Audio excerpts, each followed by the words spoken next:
Salut! Bon alors aujourd'hui j'avais envie de faire une vidéo, je sais pas pourquoi j'ai fait ça. Pour les gens qui me suivent, vous savez que je me suis lancée dans le henné il y a presque un an maintenant. C'était pour à la base donc récupérer ma couleur de cheveux de quand j'étais petite, qui était beaucoup plus orange que ça. La question qui revient le plus souvent ces derniers temps, c'est comment j'entretiens mon henné, combien de fois je le fais, quel henné j'utilise, etc., etc.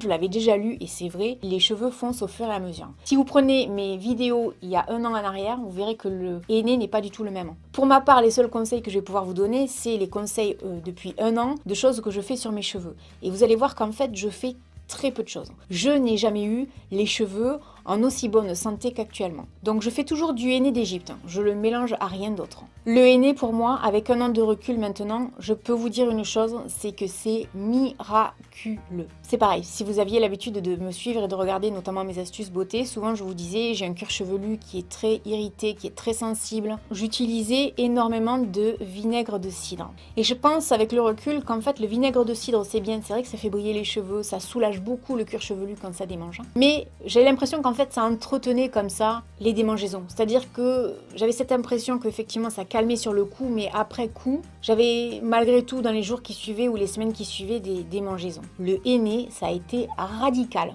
Je n'ai plus de problème de cuir chevelu. Et ça, pour moi, c'est un pur bonheur. Alors j'utilise toujours donc du henné d'Égypte que j'achète sur le site d'Aromazone. C'est à peu près 2,50 € les 250 grammes.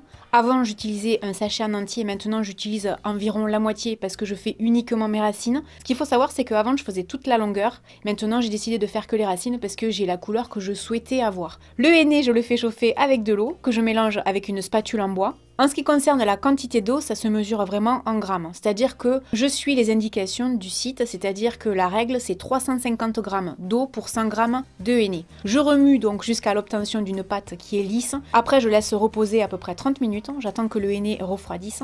Et puis, pendant ce temps, je mets donc du beurre de karité sur le contour de mon visage, dans le cou, les oreilles, etc. pour pas me tacher parce qu'en fait le henné ça tâche, donc même les vêtements il faut faire attention. Et une fois que c'est fait, je partage donc comme ça ma chevelure en 4. Et puis donc c'est ma maman qui se colle à la coloration parce que moi toute seule c'est un peu compliqué. Je sais qu'il y a des gens qui le font tout seul, mais pour ma part je pense que ce serait vraiment un peu trop compliqué, notamment pour l'arrière de la tête. Je sais que les colorations se commencent donc par l'arrière de la tête et se finissent donc par le devant. Nous c'est comme ça qu'on fait. Maintenant s'il y en a parmi vous qui ont des conseils à me donner, je suis preneuse, il n'y a aucun souci. En général la pause ça dure à peu près 3/4 d'heure. Je peux vous dire qu'à la fin on a la tête lourde. Et encore quand on fait les racines c'est pas grand chose, mais quand on fait toute la longueur je peux vous dire que ça pèse super lourd. Quand c'est fini, je protège mes cheveux avec du film plastique pour la cuisine ou alors vous pouvez également prendre une poche, ça convient tout à fait. Je laisse poser à peu près 2 heures et ensuite donc je file rincer sous la douche. Avant, je vous avais expliqué que j'utilisais des bassines, je rinçais comme ça à l'eau claire, etc. Puis je me lavais les cheveux au bout de 2-3 jours. Maintenant, je file directement sous la douche.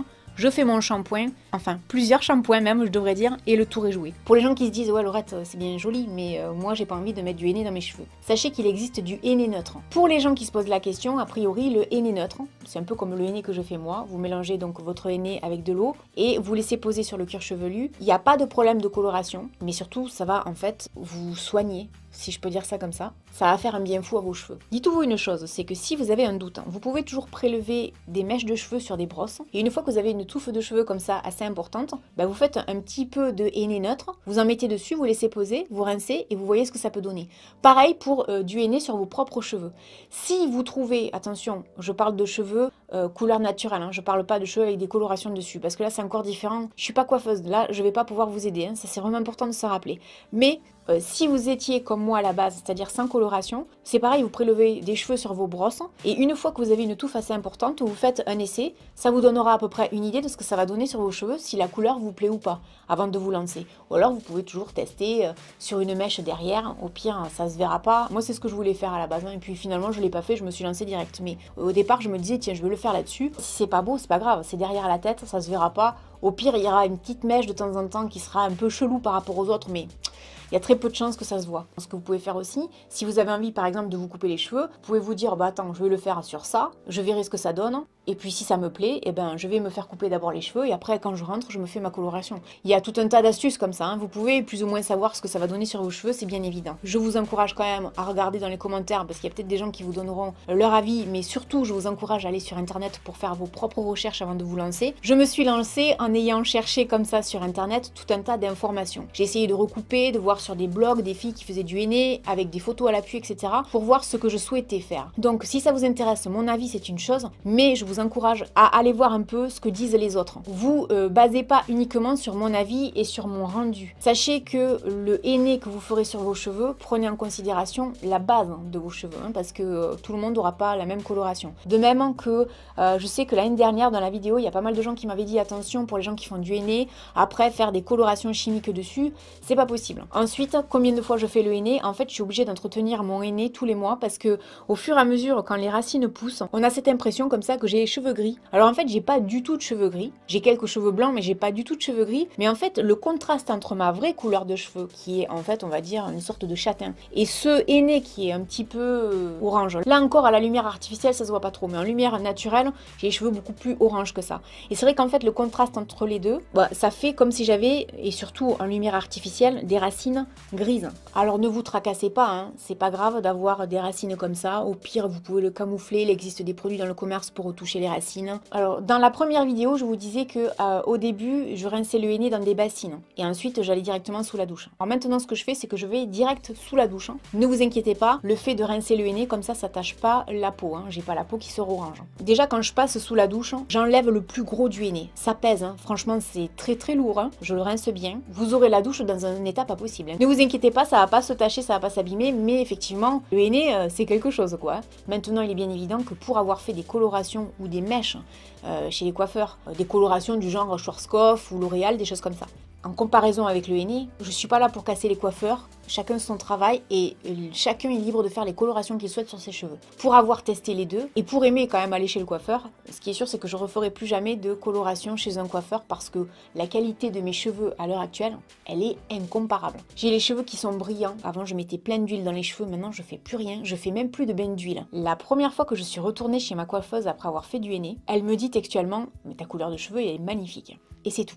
Elle lave mes cheveux et elle me dit « tu fais du henné ?» Je lui dis oui. Elle me dit oui, ça se sent au doigt. Et à plusieurs reprises, et j'y suis revenue plusieurs fois déjà pour couper mes cheveux, etc. Et à chaque fois, elle me dit mais tes cheveux et la couleur et la qualité de tes cheveux et la brillance et la beauté de tes cheveux, elle me dit c'est incomparable. Mais c'est évident.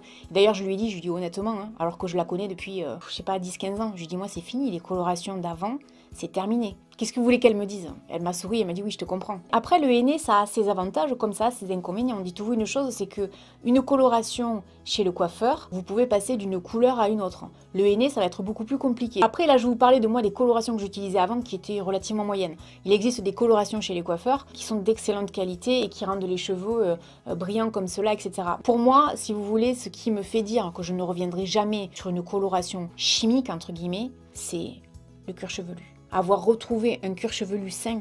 Avant, entre les mèches chez la coiffeuse, plus l'entretien, parce que j'ai acheté, vous savez, un baume dont j'avais déjà parlé chez L'Oréal qui coûte 6 ou 7 euros, j'en achetais un tous les 15 jours, donc ça faisait déjà 14 euros. Plus le shampoing, on devait être sur du 60-70 euros. À l'heure actuelle, entre le henné, le shampoing et un peu de shampoing sec, je dois être à 4-5 euros, même pas, et encore je pense que je suis généreuse. Et le résultat est incomparable. Pour avoir des cheveux brillants et avoir des cheveux en bonne santé, j'évite autant que possible tout ce qui est source de chaleur. Je n'utilise pas de sèche-cheveux, j'utilise très rarement des fers à lisser. Par contre ça, une fois par semaine, je fais mes petites boucles et après ça reste en tant que vaguelette ondulation. Ce que vous voyez de temps en temps dans les vidéos, mais je n'y touche plus parce que je ne veux pas que ça m'abîme les cheveux, hein, forcément. Voilà, j'espère que cette vidéo vous aura aidé parce que je sais qu'il y a pas mal de gens qui me posaient des questions, donc je me suis dit, il faudrait peut-être qu'un jour j'en fasse une de vidéo pour vous expliquer un petit peu comment ça se passe pour moi. Voilà, j'espère que vous aurez passé un bon moment en ma compagnie. N'hésitez pas à me laisser un commentaire et puis je vous dis à très bientôt dans une prochaine vidéo. Salut!